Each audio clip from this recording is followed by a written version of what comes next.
tema da nossa mensagem hoje é: fale essas palavras para ter vitória.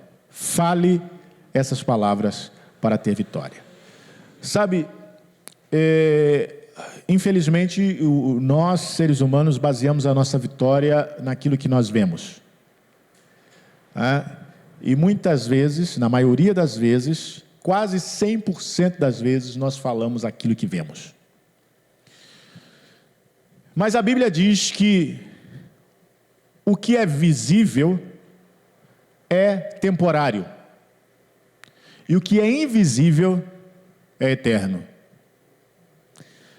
E também diz que as coisas visíveis foram feitas pelas coisas invisíveis, por aquilo que é invisível, e não o contrário. Então, partindo desse ponto, o que é invisível é mais real do que é visível. E para que a gente possa ter vitória nesse mundo de tantas dificuldades, tantos problemas, nós precisamos aprender a falar as palavras certas. Deus, no início, criou todas as coisas pela sua palavra. A palavra cria realidades. A palavra cria aquilo que nós queremos ver, não aquilo que estamos vendo. Se nós nos basearmos por aquilo que estamos vendo, nós vamos ficar deprimidos, nós vamos não querer mais sair da cama, não vamos querer ver ninguém. É por isso que nós precisamos basear nossa vida não naquilo que vemos, mas naquilo que cremos e naquilo que sabemos. E aquilo que cremos e aquilo que sabemos precisa determinar aquilo que falamos. Amém? Aquilo que falamos. Então, fale essas palavras para ter vitória. Quero convidar você a abrir a sua Bíblia em Mateus capítulo 12. Aleluia, a unção de Deus está aqui neste lugar, eu posso sentir. Aleluia. Mateus 12, 17. Começa uma história, um diálogo de Jesus muito interessante que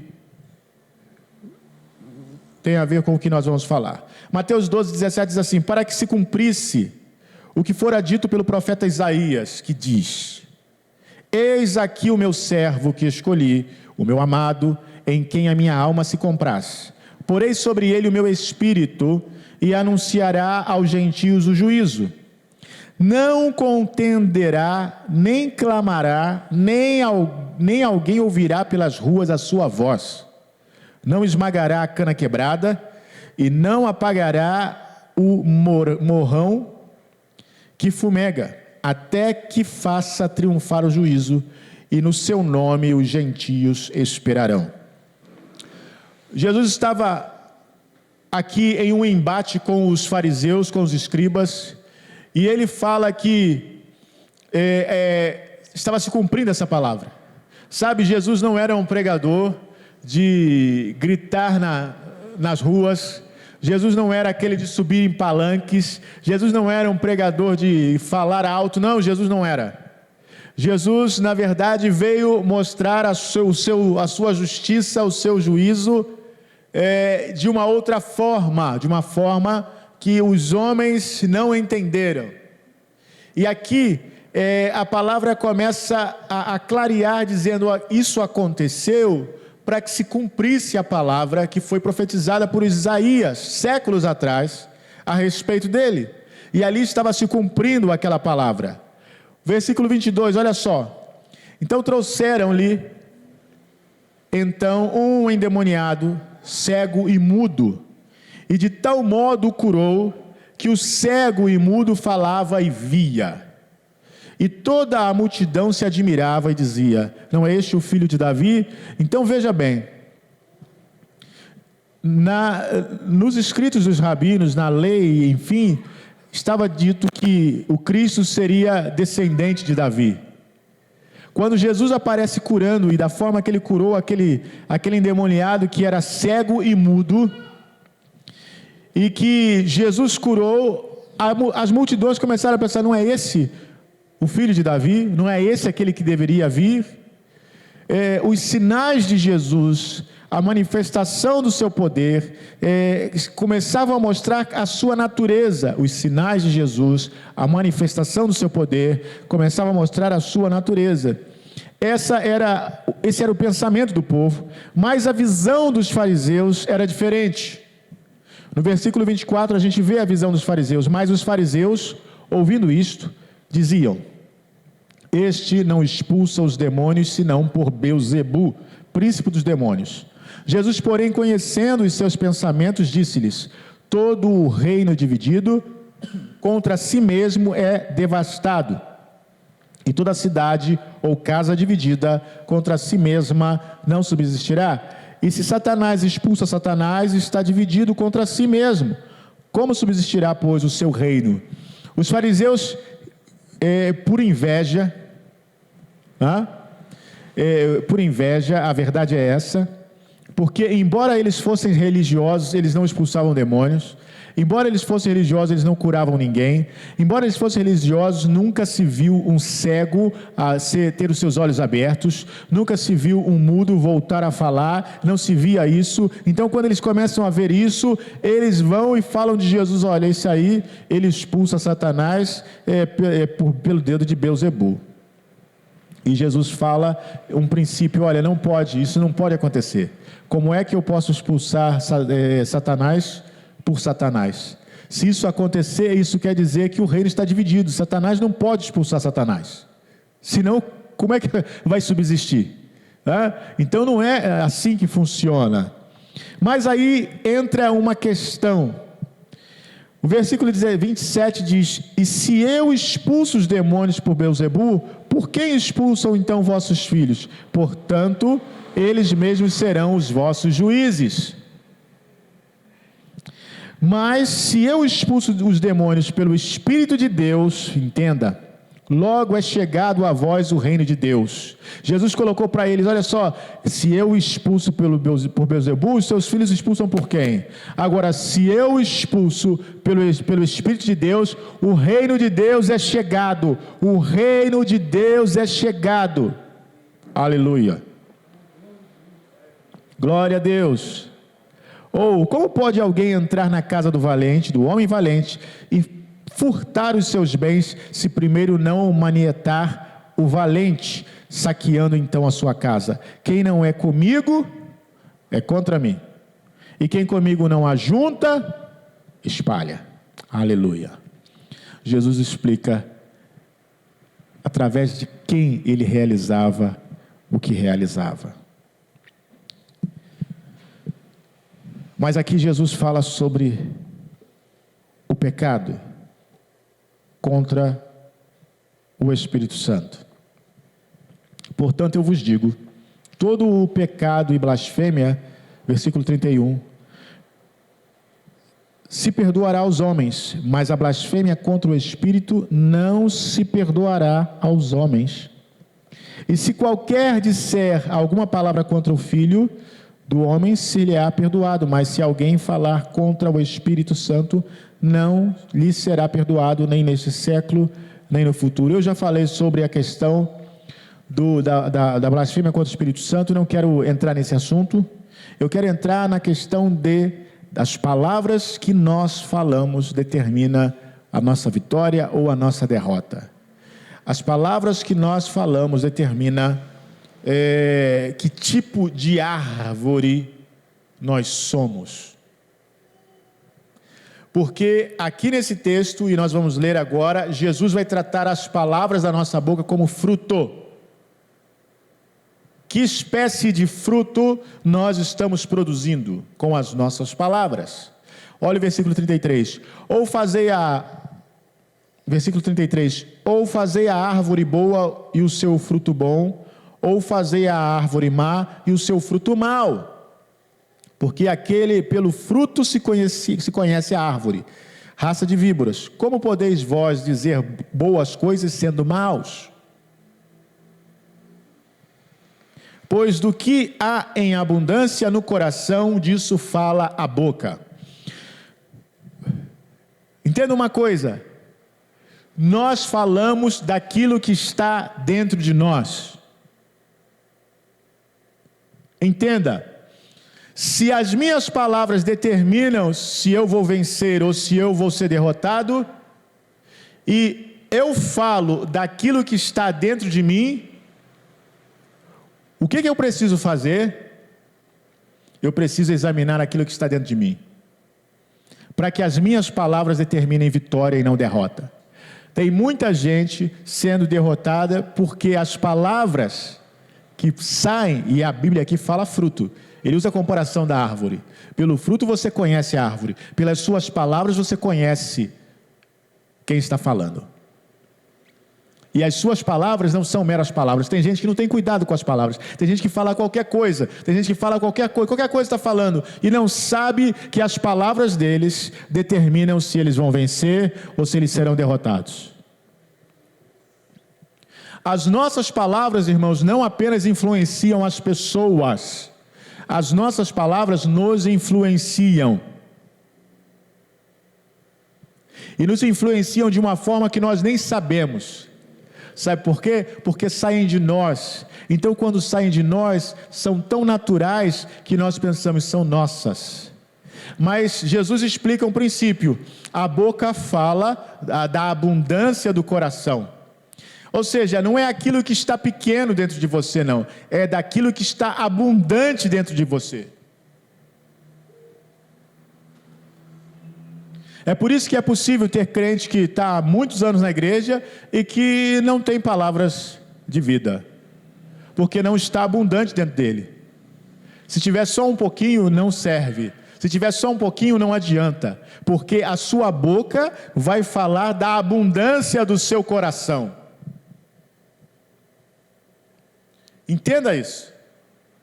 A sua boca vai falar da abundância do seu coração. Se o seu coração estiver, o que estiver em abundância lá, vai sair da sua boca. Agora, o que há de abundante no seu coração? O que tem em abundância no seu coração? Provérbios capítulo 4, versículo 23, diz o seguinte: sobre tudo o que se deve guardar, guarda o teu coração, porque dele procedem as fontes da vida. Se da abundância do meu coração saem as palavras que podem determinar a minha vitória ou a minha derrota, esse versículo me ensina que eu preciso guardar o meu coração. Como é que eu guardo o meu coração? Eu guardo o meu coração guardando o meu ouvido. Está tudo conectado, irmãos. Aquilo que está em abundância no meu coração é aquilo que entra no meu ouvido e aquilo que eu permito florescer no meu coração.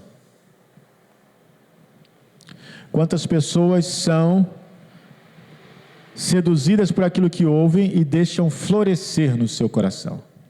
Quando nós deixamos a mágoa, o rancor, o ódio, a inveja, quando nós deixamos a amargura, quando nós deixamos a decepção, quando nós deixamos a incredulidade, quando nós deixamos essas coisas florescerem no nosso coração, as nossas palavras começam a reproduzir aquilo que está em abundante.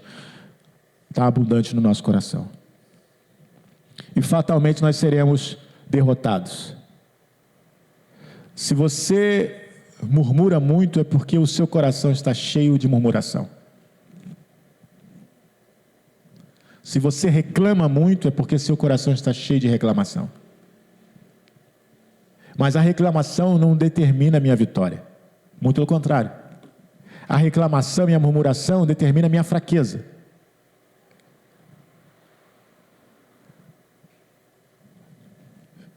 Com certeza você já teve essa experiência. Você estava até bem, mas aí surgiu um assunto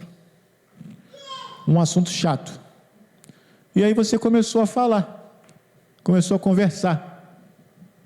Daqui a um tempo você sai daquela conversa e fala assim: cara, estou mal agora, poxa, eu estava bem, mas depois que começamos a conversar aquilo ali, agora estou sentindo um negócio estranho. As suas palavras determinam a sua vitória ou a sua derrota. As suas palavras determinam o seu ânimo.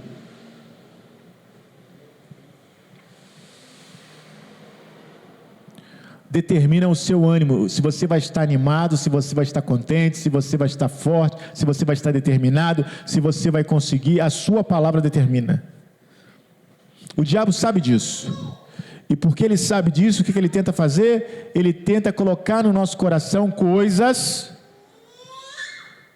em abundância para que saiam pela nossa boca e a gente fale. Tem muita gente assim, fala assim, está profetizando derrota.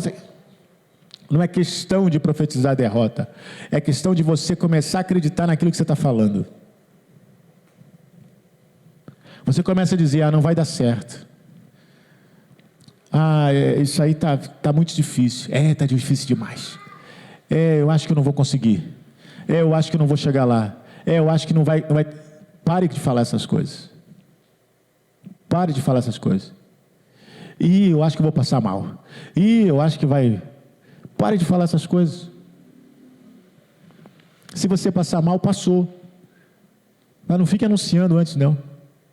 Eu acho que vou passar mal. Eu acho que vai me dar dor de cabeça. Eu acho que isso... Pare com isso. Serve para quê? Isso não resolve nada. Mas tem gente que é assim, eu acho que agora não vai dar certo. Eu acho que agora vai dar problema. Pare com isso. Guarde o que você acha para você, porque essas palavras não trazem vitória para você de forma nenhuma. Ao invés disso, comece a dizer, não, vai dar certo em nome de Jesus. Eu não vou ficar doente, não. Não vou passar mal, não. Antes de você falar, quando vier esse pensamento, você fala o contrário. Sabe por quê? Porque é Satanás que sutilmente coloca esses pensamentos na nossa mente e a gente simplesmente reproduz, como se fossem nossos, mas não são. Fale aquilo que você quer ver, em nome de Jesus vai dar certo. Em nome de Jesus eu vou ter o dinheiro para pagar esse mês. Em nome de Jesus eu vou ser curado. Em nome de Jesus as coisas vão acontecer. É assim que se vive. Se nós temos a palavra de Deus que criou todas as coisas, por que nós estamos concordando com a situação? Eu sei, irmãos, isso não é negar. Hoje em dia tem uma palavra que as pessoas estão usando muito aí, né? Negacionista. Fulano é negacionista. Não é negar a realidade, não, irmãos. A gente sabe que a realidade é difícil. A gente tem visto tantas pessoas morrendo, a gente sabe disso. Só que o Senhor nos deu uma palavra para que a gente declare cura, declare libertação, declare salvação e não declarar derrota. Enquanto você estiver falando, enquanto você estiver de pé, continue declarando a sua vitória. Nós estudamos na sexta-feira, estamos estudando 2 Samuel e nós vemos lá Davi demonstrou muito bem isso. O filho nasceu doente, ficou doente, Davi jejuou, Davi orou, Davi se humilhou, Davi fez tudo. A ponto dos servos dele pensarem, esse homem vai ter um piripaque, esse homem não vai aguentar. Mas a criança morreu. E os servos dele ficaram com medo de falar para ele, como é que a gente vai falar que a criança morreu agora? Quando a criança estava mal, ele já estava assim, então como é que a gente vai falar para ele? Davi percebeu, viu que eles estavam de cochicho, percebeu que alguma coisa, falou assim, a criança morreu, aí morreu. Davi levantou, tomou banho, comeu, e aí os homens falaram assim, mas não entendemos, o que é isso? Ele falou, enquanto a criança estava viva, tinha esperança dela ser curada. Agora que morreu, eu tenho que levantar e tenho que seguir minha vida. Então, enquanto você tem, fale. Enquanto pode, fale. Mas está no hospital, está mal, está entubado, fale. Em nome de Jesus vai ser curado, em nome de Jesus vai ser curado. Enquanto estiver, fale. Não entregue os pontos, mas é muito difícil, mas tem muita gente morrendo, mas está todo mundo morrendo. Não, fale enquanto você puder. Haja como Davi. Não deu? Levante. e vamos adiante. Mas continue, não ceda, não deixa no seu coração palavra de derrota e de desânimo. Sabe por quê? Porque numa guerra, e nós estamos numa guerra, não vence aqueles que têm maiores armas ou mais poder de fogo, não. Vence aqueles que têm nervos de aço. Muitas vezes o camarada estava até sem bala, mas ele soube esperar, ele soube acalmar a tensão, ele soube esperar o momento, bolou uma estratégia e conseguiu vencer. Ele não tinha mais bala, ele não tinha mais como atirar, mas ele conseguiu vencer mesmo assim. Por quê? Porque ele soube esperar o momento, ele soube confiar na habilidade dele. E nós temos aquele que é totalmente habilidoso, e nós temos e podemos confiar nele. Então não precisa se desesperar. Está difícil? Confia nele. Para, espera, coloque no seu coração: não, eu creio que Deus vai fazer algo. Eu não sei como, eu não sei de onde vai vir, eu não sei como é que Ele vai fazer, mas eu creio que Ele vai fazer. Eu vou continuar crendo, eu não vou desistir. Aleluia, aleluia. Olha só o que Mateus 12, versículo 35, olha o que Jesus fala. Mateus 12, 35. O homem bom tira boas coisas do bom tesouro do seu coração, e o homem mau, do mau tesouro, tira coisas más. Qual é o tesouro que está no seu coração? É um bom tesouro? Se é um bom tesouro, você vai tirar boas coisas. Sabe, eu constantemente falo e continuarei falando enquanto Deus me permitir: leia a palavra, estude a palavra, se encha da palavra. A palavra que te dá coragem, te dá força, te dá vitória, se enche da palavra. Sabe por quê? Esse é o bom tesouro que você pode manter no seu coração. Esse é o bom tesouro que você pode guardar, que vai te dar a estrutura que você precisa quando as coisas não estiverem bem. Porque quando está tudo bem, é maravilha, você não precisa de nada. Mas quando o problema vem é que você precisa. Quando o problema vem é que você precisa ser fortalecido. E como é que você vai ser fortalecido? Você vai tirar do seu bom tesouro. Me explica uma coisa. Quando alguém tira alguma coisa do seu tesouro, quando precisa comprar alguma coisa, né? Porque quem guarda tesouro, a gente tem tesouro no céu, né? Graças a Deus que a gente tem um tesouro no céu. Mas aqueles que guardam tesouro na terra, qual é a prática normalmente? Você conhece alguns na cidade. Eles só compram, guardam e guardam. Compra um terreno, compra uma casa, compra outra casa, e vão guardando, e vão acumulando tesouro, e vão aumentando tesouro. Eles nunca tiram do tesouro, eles vão sempre acrescentando, eles nunca vendem. Quando alguém tira do seu tesouro, é porque está passando alguma dificuldade e tem que tirar do seu tesouro para comprar. Então, quando você tira do seu tesouro, você tira do tesouro no tempo da necessidade. Quando o tempo da necessidade vem, você do seu bom tesouro do seu coração, você tira. E aí o que você tira no tempo da necessidade? Eu tiro palavras, aleluia, que vão determinar a minha vitória. Eu tiro dizendo: olha, o Senhor é meu pastor, nada vai me faltar. Eu tiro dizendo: olha, o Senhor está comigo, não temerei o que me pode fazer o homem. Eu tiro palavras dizendo: olha, eu habito no esconderijo do Altíssimo, a sombra do Onipotente, eu vou descansar. Eu tiro palavras como quem diz: olha, quando Jesus fala, eu estou com você todos os dias, até a consumação dos séculos. Eu tiro palavras que dizem: olha, você é mais do que vencedor em Cristo Jesus. Eu tiro palavras que nem a morte, nem a vida, nem anjos, nem principados, nem coisas do presente, nem do porvir, nem nenhuma outra criatura pode nos separar do amor de Deus. Quando eu preciso, eu tiro palavras como essa que vão me fortalecer, que vão me manter de pé, quando a coisa fica difícil. Aleluia. E aí Jesus alerta, o versículo 36, mas eu vos digo que toda palavra ociosa ou frívola que os homens disserem hão de dar conta no dia do juízo. Porque por tuas palavras serás justificado, e por tuas palavras serás condenado. Então veja bem, não apenas determina a minha vitória, mas determina também a minha justificação. Aleluia. Eu confesso, se eu confesso a Jesus Cristo como meu Senhor, isso determina a minha justificação. Se eu confesso que Ele é a minha justiça, isso determina a minha justificação. Pelas minhas palavras, mas se eu estou constantemente concordando com o mundo, concordando com o diabo, concordando com as circunstâncias, eu vou receber exatamente aquilo que estou concordando. Sabe, quando Jesus diz assim, olha, seja feito conforme a tua fé, irmãos, isso é sério. A sua fé é conforme o quê? Em que você acredita? Você acredita que vai dar tudo errado? Então seja feito conforme a sua fé. Mas se você acredita que Deus pode fazer, que Deus pode mudar, que Deus pode transformar, que Deus pode abrir porta, porque a porta que Ele abre, ninguém fecha, e a que Ele fecha, ninguém abre.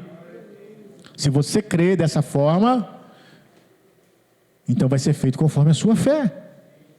Seja feito conforme a sua fé. São as suas palavras que determinam. Salmo 119, versículo 129. Salmo 119, versículo 129. Olha o que o salmista escreveu. Maravilhosos são os teus testemunhos, portanto a minha alma os guarda. A entrada das tuas palavras dá luz, dá entendimento aos simples. A entrada da tua palavra, quando a palavra de Deus entra, dá luz, dá entendimento aos simples. Entendimento do quê? Entendimento da vontade de Deus, entendimento da situação. Irmãos, tudo que nós precisamos no meio do tumulto, no meio do problema, no meio da confusão, é entender a vontade de Deus. Se entendermos a vontade de Deus, nós não vamos ficar confundidos. Entender a vontade de Deus é como ter um guia numa mata. Daqui de Teresópolis, as pessoas podem fazer a travessia até Petrópolis. Entra ali no Parque Nacional e vai sair lá em Petrópolis. Só que para você fazer isso, você tem que ter um guia experiente, porque senão você vai se perder no meio do mato. E aí vai dar trabalho para as pessoas te acharem depois. Ninguém é aconselhado a fazer isso se não tiver alguém que tenha muita experiência em travessia para poder levar você e trazer de volta. Ou levar você e de lá você pegar um ônibus e voltar.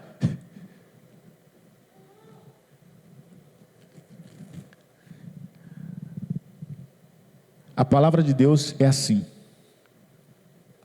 Saber a vontade de Deus é assim.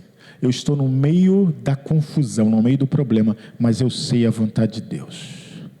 Então, se eu sei a vontade de Deus, eu vou ficar tranquilo. Paulo passou por essa experiência. Paulo estava dentro do navio, o navio estava a ponto de afundar. Os homens estavam já soltando partes do navio para poder aliviar o peso do navio. E ele falou, olha, fiquem calmos, porque o Deus que eu sirvo já me falou que nenhuma vida vai se perder. O navio sim vai se perder, mas nenhuma vida vai se perder. Fiquem tranquilos. Ele sabia a vontade de Deus, ele ficou tranquilo. Ele sabia a vontade de Deus, então as palavras dele refletiram a vontade de Deus. O salmista diz, a entrada das tuas palavras dá luz, dá entendimento aos simples. Ainda no Salmo 119, no versículo 11, o salmista diz, escondi a tua palavra no meu coração, para eu não pecar contra ti. Escondi no meu coração a tua palavra. Entenda, da abundância do seu coração, as suas palavras jorram. As suas palavras determinam a sua vitória. Encha o seu coração. Faça como o salmista, guarde no coração as palavras do Senhor, para que no dia da necessidade você possa tirar do bom tesouro do seu coração coisas boas, para que você possa falar coisas boas. Eu quero falar uma coisa que eu sinto para falar agora, que o Espírito Santo toca no meu coração. Não sei para quem que eu estou falando isso. Temos nós que estamos aqui, mas também tem aqueles que estão na internet. Então, eu não sei para quem o Espírito está falando isso. Há alguém que tem o costume, a prática de falar coisas que, como é que eu posso dizer, são ruins, mas são ruins no sentido de que aumentam a amargura no coração. As coisas que você fala da sua dor, mas toda vez que você fala, você revive a sua dor. E isso aumenta a dor do seu coração. Jesus quer te curar nessa noite. Curar a dor do seu coração, para que você não fale mais da sua dor. Você não fale mais a partir da sua dor. Irmãos, entenda, nós não podemos falar a partir das nossas dores. Nós precisamos falar a partir da nossa cura. Porque enquanto nós falamos a partir da nossa dor, a partir da sua dor, você fala com Deus. Ok? A partir da sua dor, você fala com Deus. É para Deus que você fala. Ah, Senhor, está doendo. Ah, Senhor, eu estou chateado. Ah, Senhor, eu estou magoado. Ah, eu estou ferido. É para Deus que você fala. Mas quando você fala para as pessoas, você fala a partir da sua cura. Porque se você falar a partir da sua dor para as pessoas, você vai passar dor. Para Deus você não passa, porque Deus é imune a isso. Então você pode falar para Ele da sua dor. Deus é imune à dor. Mas quando você fala a partir da sua dor, as pessoas à sua volta, você passa a dor para as pessoas. Mas quando você fala a partir da sua cura, você passa a cura para as pessoas. Aleluia. Eu quero em nome de Jesus que você comece a falar palavras que sejam a partir da sua cura e não a partir da sua dor. Porque além de curar, você também vai se fortalecer. Está sentindo mal? Comece a dizer, eu estou forte. A Bíblia fala isso. Diga o fraco, eu sou forte. A Bíblia fala ainda, diga o pobre, eu sou rico. Aleluia. Aleluia. Glória a Deus. Diga ao fraco, eu sou forte, eu sou forte, eu sou forte.